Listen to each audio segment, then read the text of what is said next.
registrars, mentor to many. So, Dr. Omojola Omowumi, I want you to address this audience. Thank you so much, sir. Good morning. Let's have a seat. I with Dr. Ogunde. Is it Ogunde or Ogunde? Ogunde. Okay, are you from Ogun State? Okay, Dr. Ogunde, I would have loved if it is possible for him to continue for about 3-4 hours so that we can get examples and do some workshop and all that. But we may not have all of the time. I think you will take advantage to take his number so that when you go back to Toru Orua or you go back to Anchor University or wherever, if you can easily talk to him. Me, I will be talking to him too because there are a number of things he mentioned that I was hearing for the first time. Yesterday, Mrs. Fadu told you I'm a mentor. But she said something here that I was hearing for the first time, Minute King, which I captured yesterday. So nobody knows everything. So we should continue to learn so that we will not be dead. So the man who has stopped learning is a dead man. In Yoruba land, when a man doesn't stop learning, when a Yoruba man dies and is being buried, they continue to teach him. They say, they will be teaching him what he has to. They have to educate him. He needs some education even at that point. So now that you are still alive, you need education. Tell somebody you need education. I've been educated so much now that when I live this way now, I see myself getting better than I used to.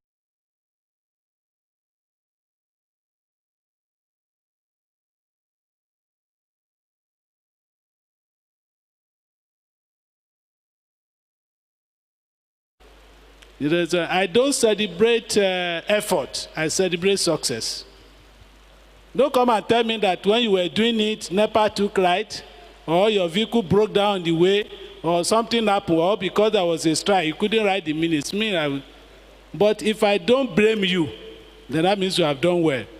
So the way to know that I'm thanking is when I have no complaint at all. But I won't thank you because as you are finishing one, I'm giving you another. There's a man called Pareto. He said 20% of the people do 80% of the work. Some of you were selected to come here. You never knew how the registrar selected you. There was something they saw in you. He said that you were so poor that he wants you to be proof, or that you are one of the best, that he wants you to, that if you know a little more, his work will be easier.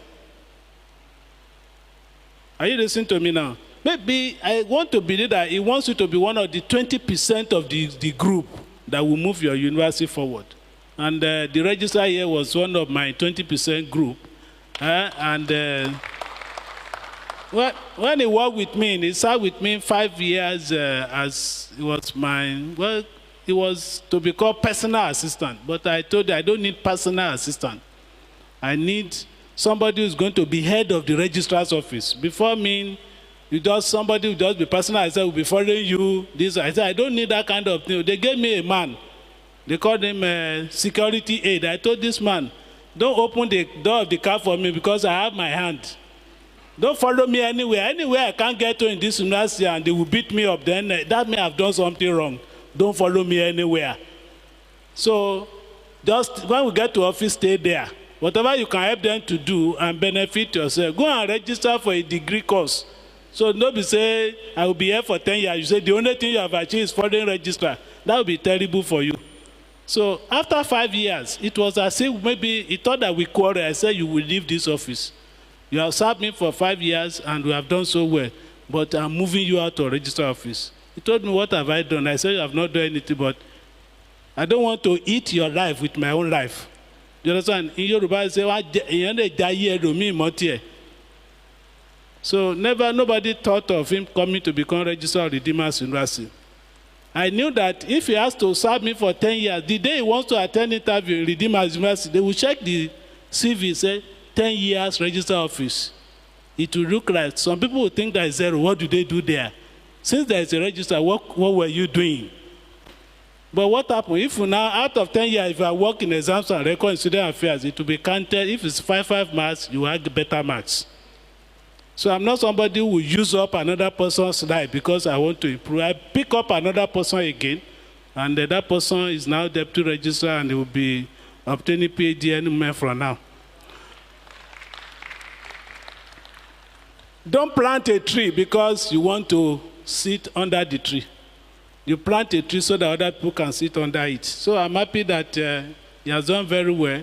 And this workshop is a landmark in Nigeria university system. I've never seen it happen like this before. When the workshop will be going on, we have seen it abroad. We've been to AUA. Everywhere I went, I took him. Whether America, whether South Africa, we were going together. I knew one day he would be on his own. And today he's on his own.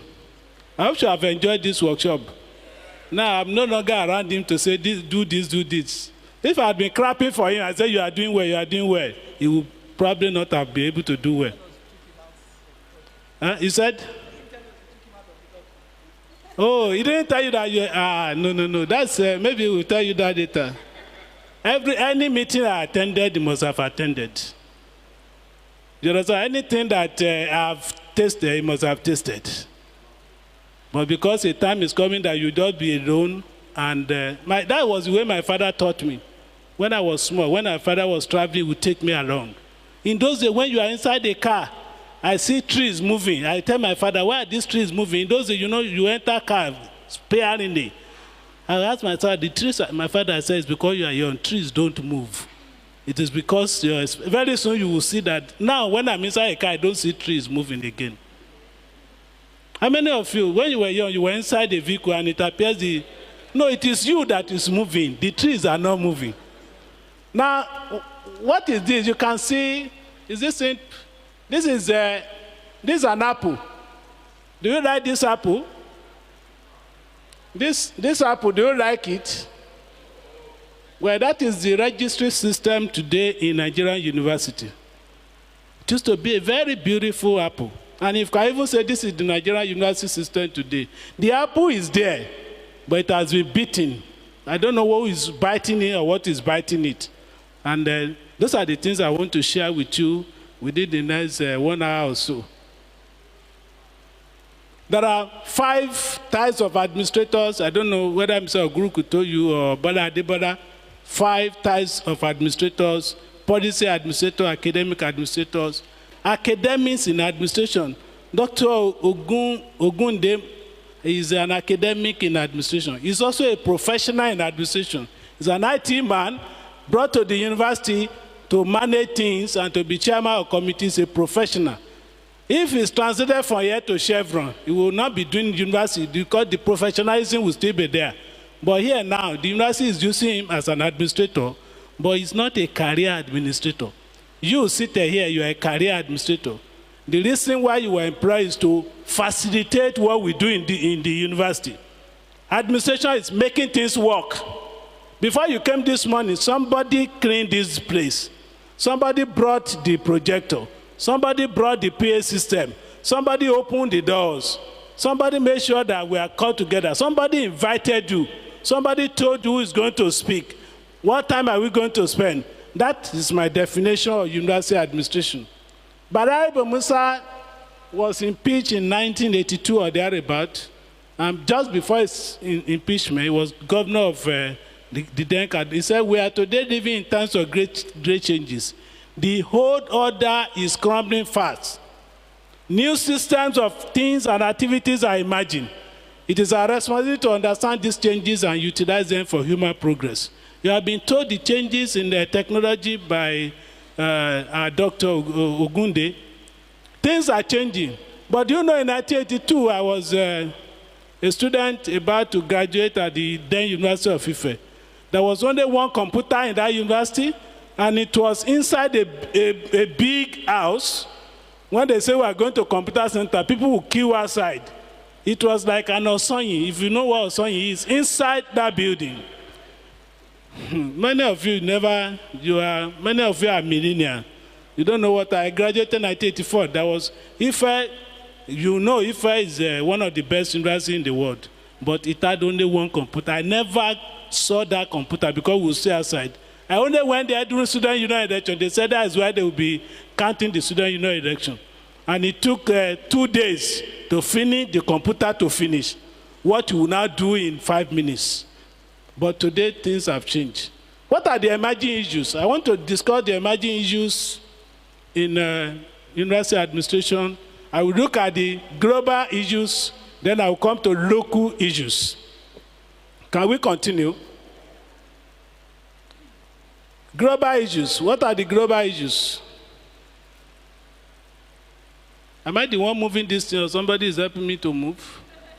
Now, a man called David Parfreeman in 2015 identified 9 features. How many features? 9 features of the emerging university system. One of them is massification, which Dr. Ogunde spoke about. Massification.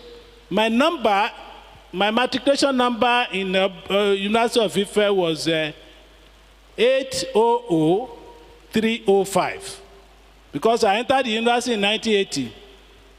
305 means I was number 305. All the people who entered the university that year, we were like maybe 505 or something. But I was number 305. Today, University of Ilorin will admit about 12,000 students in a year. And the University of Ibadan, you can imagine the volume of people that are coming. And all private universities are having students. Yet, majority of those who enter for the exam, they are still outside of the block. This year, 1.8 million people have written JAMB, and we don't know how many people will enter the university. There is massification. Why do we have massification? It's because you people are getting married every day. It's because there is wedding every day. And when somebody weds, after a year or two, if there is no child, they begin to ask questions, waiting happen. So if you keep on giving birth to children, then population will increase. And after about 15, 16 years that a child is born, he has to enter university. And that's why we have massification. It's an international thing. Managerialism is a concept, it's an emerging concept. That people will not look at university, is it just a college or a business environment? Business environment, marketization. So, is an organization that sells products and sells services? So, if you have a product that you are selling, you need to market the product.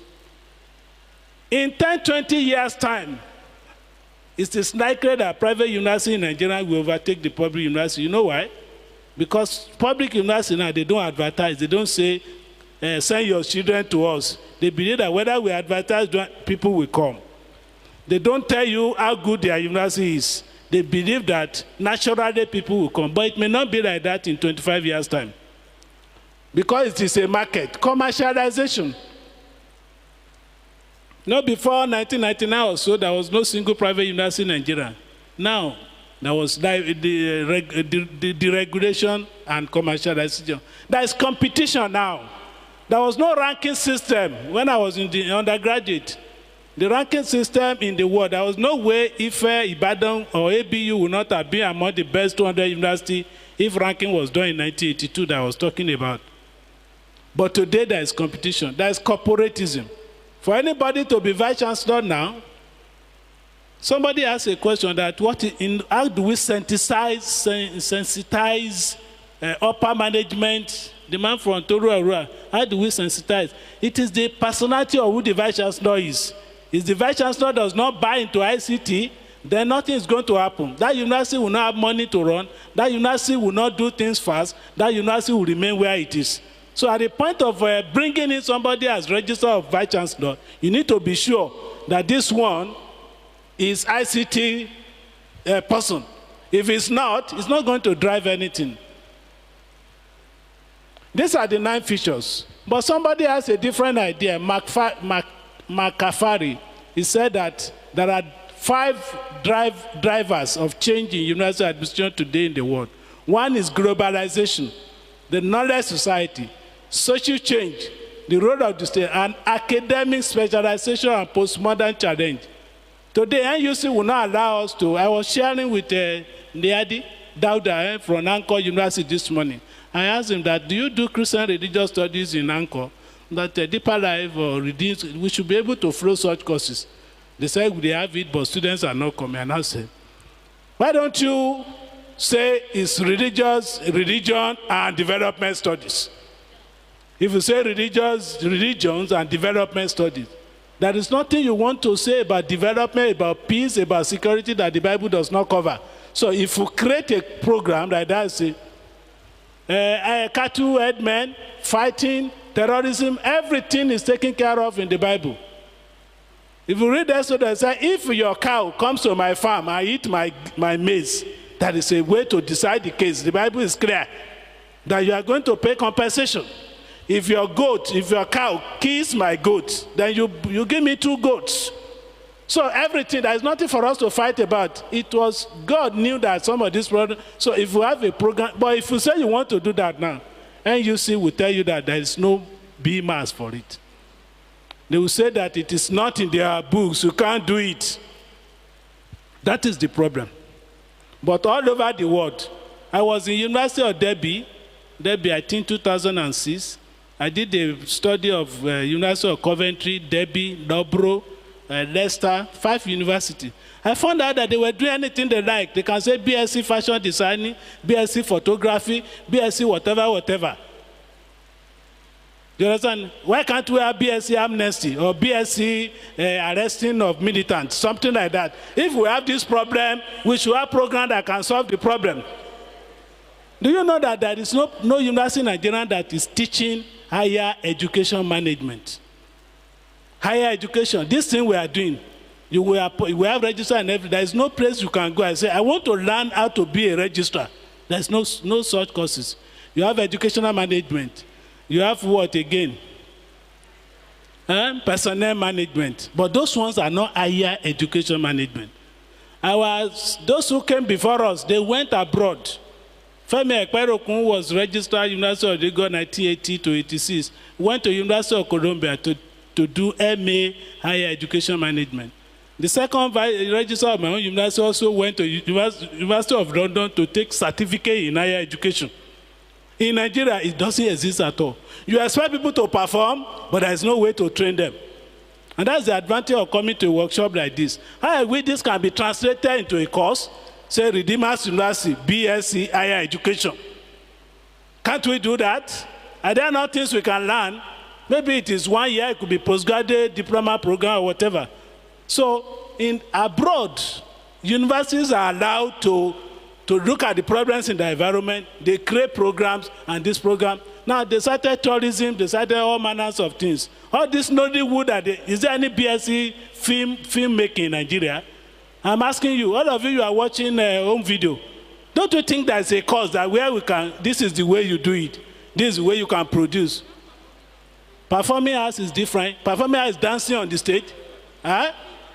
Film acting. Performing and film acting. Okay. When you are watching a film, is it film acting alone that is involved? Cinematography is involved. The camera is involved. Editing is involved. Costume is involved. Makeup is involved. Makeover is involved. You can turn a beautiful man to you can turn an ugly woman to a beautiful woman by doing some things, and people will see. A beautiful person can be turned to an ugly person. A 70-year-old person can be made to look like a 75-year-old. No, why don't we teach all of that? Yet we pay money. Nigerian films are more popular in South Africa, East Africa than here. I was in Uganda 2008. When I got there, this one will say, do you know Genevieve? Ramsey Noah. They were asking me something Elliot. At that time, I wasn't very familiar. I would say, I don't know. And I said, how come you don't know? We know them. They told me in Kampala that we know them. They are very good. They even told me they have a calendar of the time Genevieve will come to Kampala. I asked them, what of Olusegun Obasanjo? They said, Olusegun Obasanjo. They were not very sure that they have gotten that name before. So why don't we concentrate on people who are known across our boundary, and we train people to do what they are doing, even managing them. No, our people are watching Manchester United, all the young people now. Do we have any BSc? Some of these people watching viewing center, all of them, if they have something, all of them will rush there. You know that there's so much money in football. Apart from those who are playing, there are people, agents, journalists, physiotherapy, medical doctors, all of them are involved in football. Technical director, coach, this, that, many all manners of profession. But we don't have the opportunity to do what? And we say that our university don't have money. It's because the government regulations don't give us the opportunity to really do the things that can bring money into the system. Ernst & Young is an international consultant firm. They did a study on Australia University in 2005.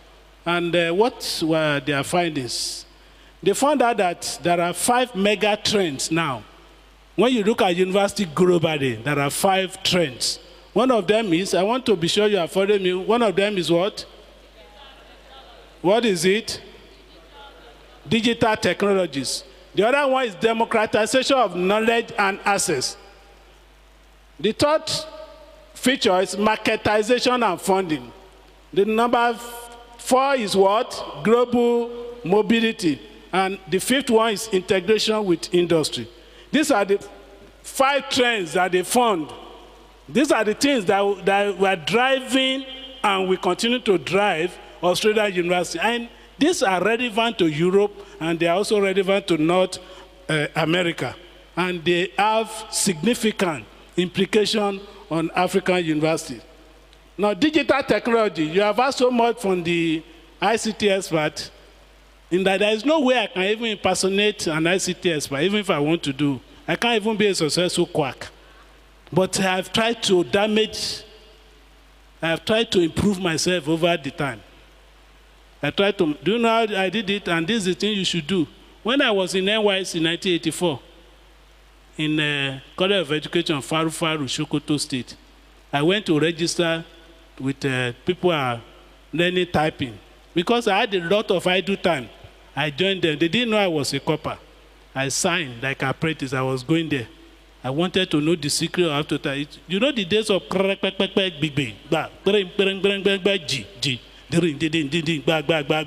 so I learned that. I had KJ, how to put your fingers. If you learn that, to put your fingers on the computer is the same thing.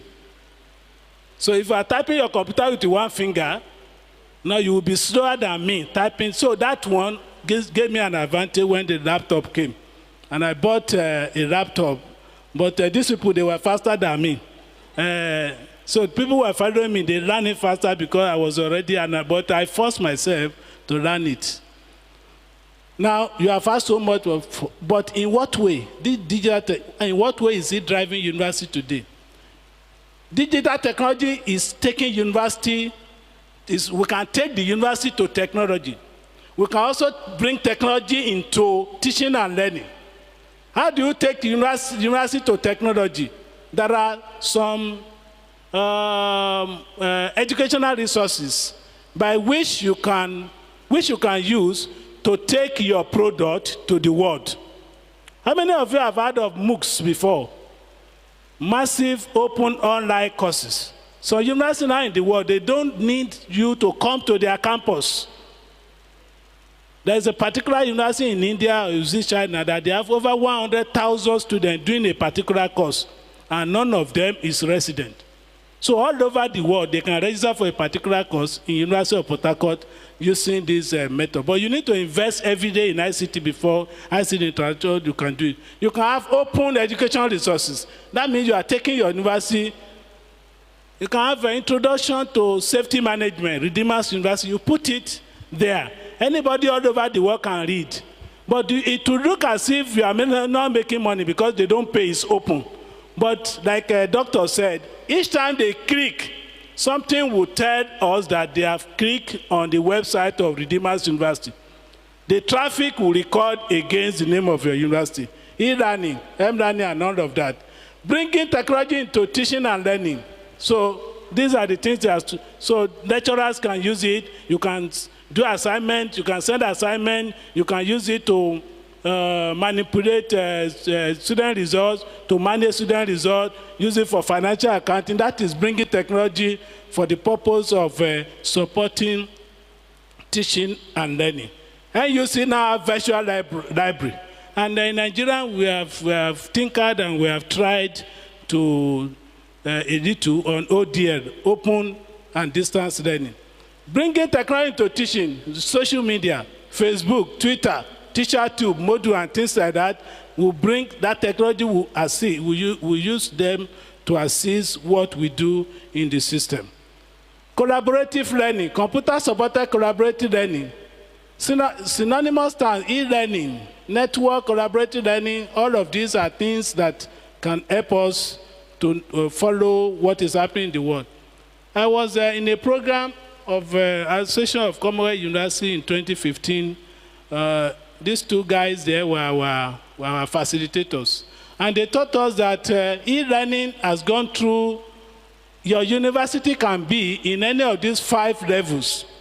If your university, if what you still do now is that you do face-to-face classroom learning without the aid of technology, you are at the 0 level. Your university is at what? 0 level. If in your university you do face-to-face classroom-based learning, supported by use of technology, what do? You are level 1. So I think Redeemer's University is using level 1. Now, if at level 2, face-to-face classroom-based supported by online learning, if Redeemer University has gotten there, that means you have gotten to level 2. But the world has gone beyond level 2. Level 3, if you are doing online learning supported by classroom-based learning, basically it's online learning, but you support it by classroom. You now say occasionally you bring the students together. Level 3. Level 4, online learning with no face-to-face interaction at all. And that is the ultimate. Today, now in Nigeria, we are losing money because many Nigerians now, they are taking MSc, PhD across the world, paying hand and pound sterling to University of Manchester, to all these universities, to Rehampton, to Wolverhampton, and all of that, by just staying in Lagos, stay in a position maybe in Port Harcourt, in Abuja, or in Ede, where you have access to internet, you register for your PhD, you do the PhD, a supervisor will supervise you without seeing the person face to face. Students will be in a class like this, the supervisor will teach you, you will ask questions, he will reply you, and you will do project, they will everything. Instead of going to any of these our first generation university where you are doing your PhD for 9 years, and you go there, you can be there for 5 days, you won't see anybody. The supervisor is not available. People now there are now windows of opportunity. You can do split PhD. You can do 1 year in the Redeemer's University, and you do the second half online with somebody who is a co-supervisor in India. All of these are possible. These are e-learning platforms, e-learning levels. Majority of our universities are still at the 0 level. And there is no way we can be competitive. And those of us who are supporting academic learning and teaching, who are administrators, unless we move up, if we remain at the 0 level, we will not be, nobody will find us useful.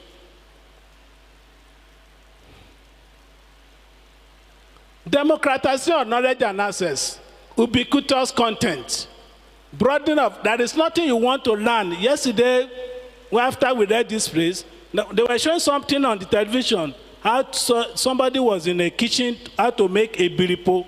I was hearing that for the first time. They said it's a Yoruba meal from Ogun State. And I was saying, I didn't know, I have not eaten it before. So the registrar here just went to Google, and what is a biripo? Somebody analyzed it. The process of doing it, the different varieties, what we need to, with egusi Ijebu, with atadidi and all of that. That is what? That is content. Knowledge is now ubiquitous. Ubiquitous is everywhere. You can get it. The broadening of access to higher education, increased participation in the budget market. In Nigeria, we've made effort in the last 20 years or so. We have deregulated education such that anyone who wants to start a university can, under certain regulation. It's now liberalized. The first time Rivers State wanted to start a state university around 1967, federal government hammered them and closed the university immediately, that you can't do it. But today, I'm not sure whether you have heard that Rocha Okorocha established 4 universities the same day. He talked about it, and he wants to leave in 2 weeks' time. So I don't know how it will be, but whether you like it or not, the 4 universities are now licensed. It is that easy. So any of you here can also start a university if you so desire. And I will continue to join you in prayers. So what we are saying is that there is enlarged access. But this enlarged access in Nigeria, enlarged access to university education, some colleges of education have been upgraded. They have been given powers to award degrees. Polytechnic also. Now, so Polytechnic now have also been given power. I don't know whether that is functional yet. Now, we now proliferate federal university. There is a federal university now in every state of the federation. There's encouragement of online and distance learning and the virtual library. These are the ways to democratize. Democratize means anybody should have access to it. But we are still not there. Because all that, everywhere you go now, you see area boys, area girls. Most of the time, there are people who have never gone to university and they are looking forward to getting there. The space is getting difficult. I will talk about JAMB admission later, but let me just make this point. The question. If somebody has just finished secondary school, when you want to test him, what should you test him on? It should be based on the syllabus of secondary school. It should be based on what he has been taught. But you can see JAMB question is always higher than secondary school level. I think that is injustice. That means you want to ask me questions on something I've never been taught, so that you want to determine whether I'm good or bad. So suppose I've not gone a little higher. That means for most of the time, I'm disadvantaged. That means I can only solve problems within what I've learned. Now, suppose I solve those one and I just got 201 because I was able to solve the problems within the range of my knowledge. Now, I now get to university, you now say cutoff is 281. For me to score 281, I must have been able to solve beyond second. I don't know whether you follow my argument. So the injustice there is that you want me to do A-level questions when I've told you that I've just finished in secondary school, and you want me to start in 100 level, which is the place I should start, but you are giving me a question that is above my knowledge. I don't think it's fair. Now, those who are, if we look at this, these are the years and the percentage of those who gain admission.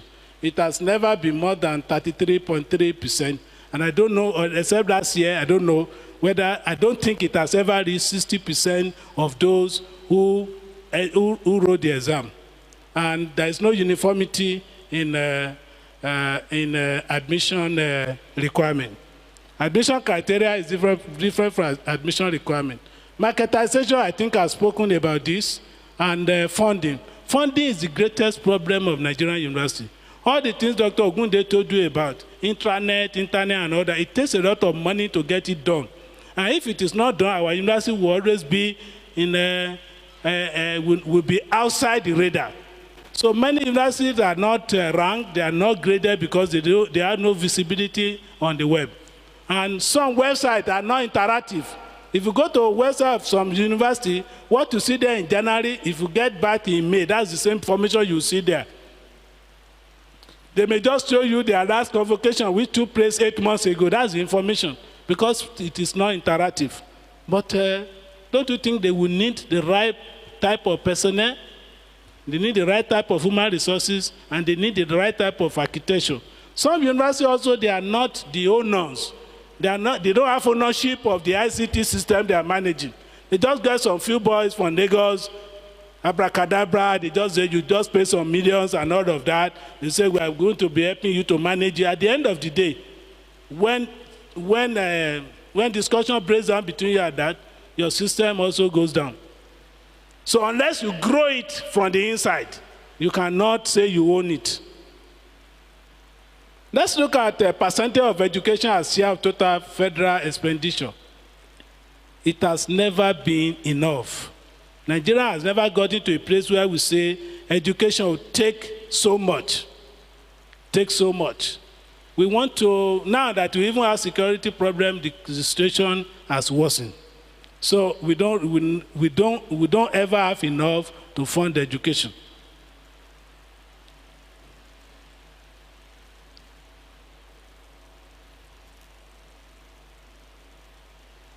I think I've made enough point. I don't want to belabor the issue of funding.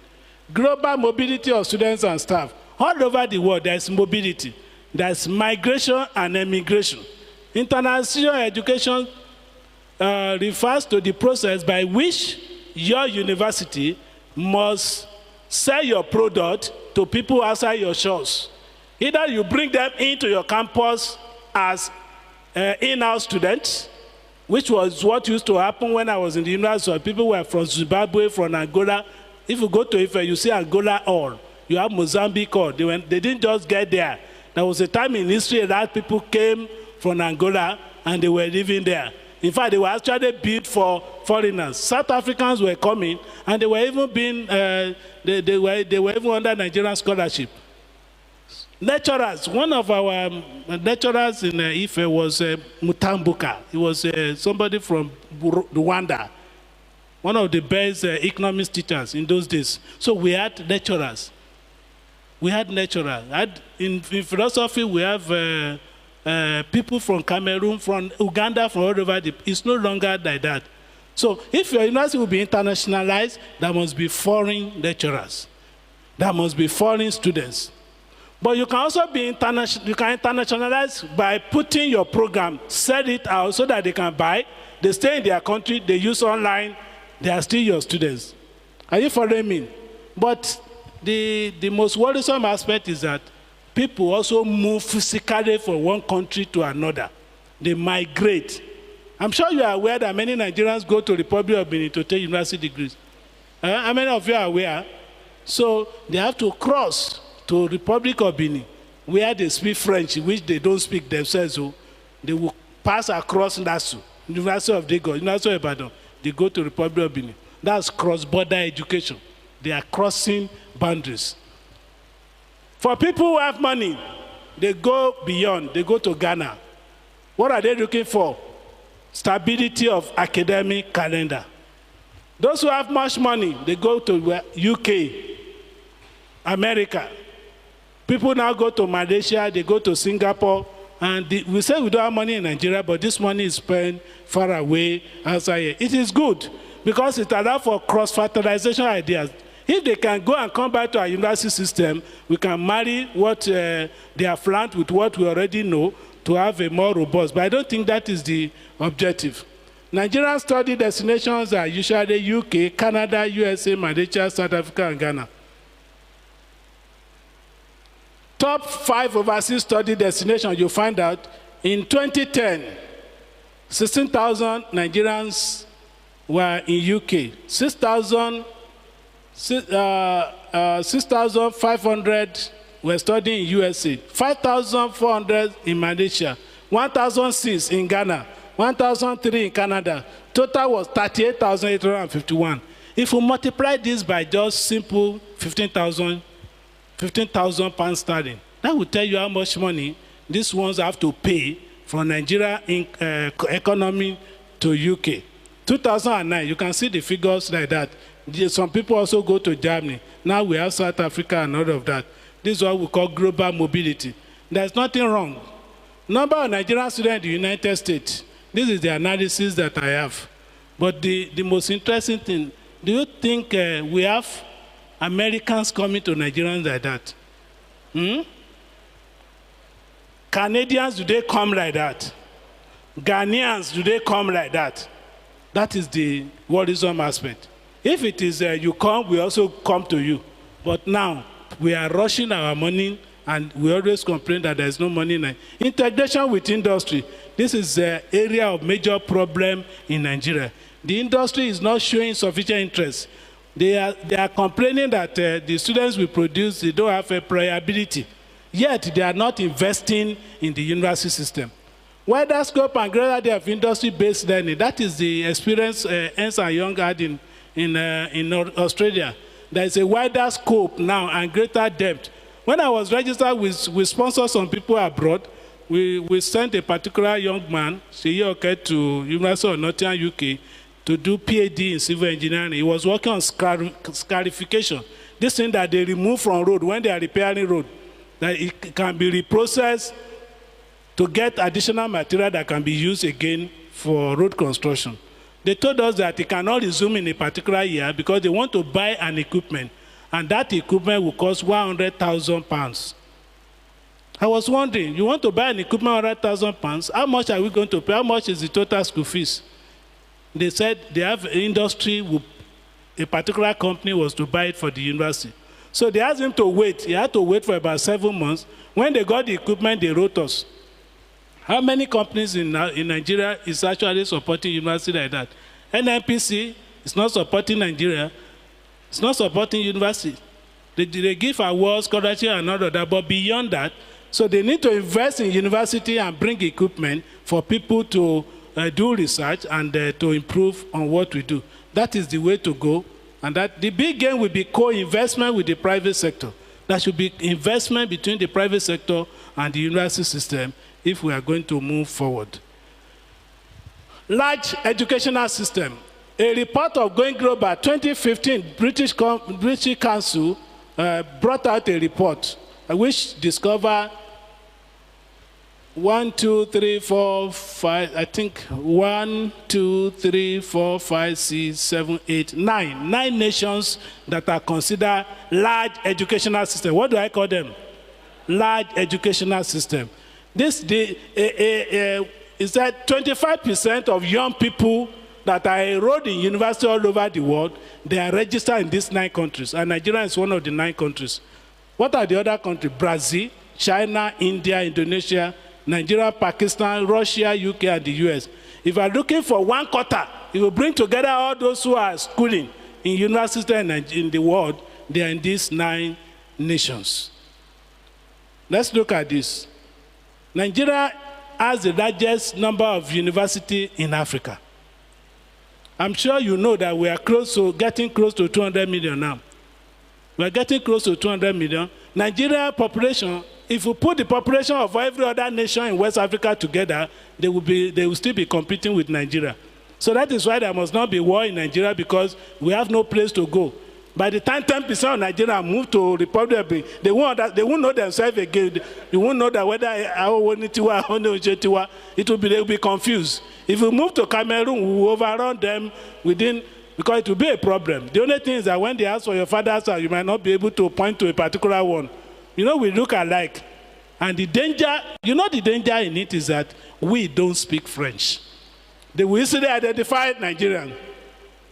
If Republic of Benin, if there is something, if they come to Nigeria, they will not have problem. They speak English.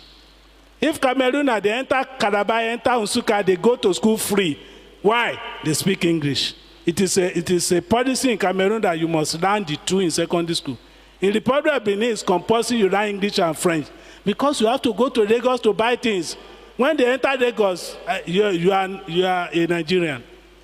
If a Nigerian crosses the border to the Republic, immediately because you won't understand French. That is a different matter. We have 170 universities in Nigeria. The closest to us is Egypt with 65, South Africa with 52, Kenya 48, and Zimbabwe has only 16. So we have a large system. But our access is still, compared with the people who want to go to university, we still don't have enough. We don't need more university anyway. What we need to strengthen the existing university so that we increase their capability and capacity to bring in more students. Students enrollment in Africa, Nigeria is in excess of 1 million. South Africa is the nearest to us with 900,000. In Tanzania, there are only 52,000 students in all their university. Are you listening to me? I met somebody in 2007, maybe University of York, who was doing a PhD or master's degree. And I said, you financing yourself from Tanzania? He said, government. He told me that if anybody from Tanzania comes to UK to school, it's being sponsored by government. That no, it's not in their culture that your parents will have to sponsor you. If a Kenya, Obama's father went to the US, sponsored by the government. It is only here in Nigeria that, so in East Africa, the standard is that, because there are very few, 10, 12, 15, and when they go, they come back to develop the country. Are you following me? Are you still following me?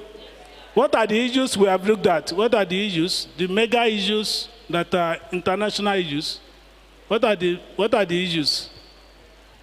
Globalization, massification, commercialization, democratization. I just wanted to be sure you are following me. Now let's now go to local issues. Local issues. I want to start with the history of restructuring of the registry. Now the apple, you can see this, my apple is more beautiful than the first one. Do you like this one? Eh? I'm sure the ladies will like it, even if you guys don't like it. Now, university education started in Ibadan in 1948. That 1948, the first registrar was Mr. Hunter, was a white man, and he was a very powerful registrar. The registry consisted of the Register of Affairs, Academic and Student Affairs, Establishment, Finance. What you call Ball Street today was under the registrar at that time. Are you listening to me now?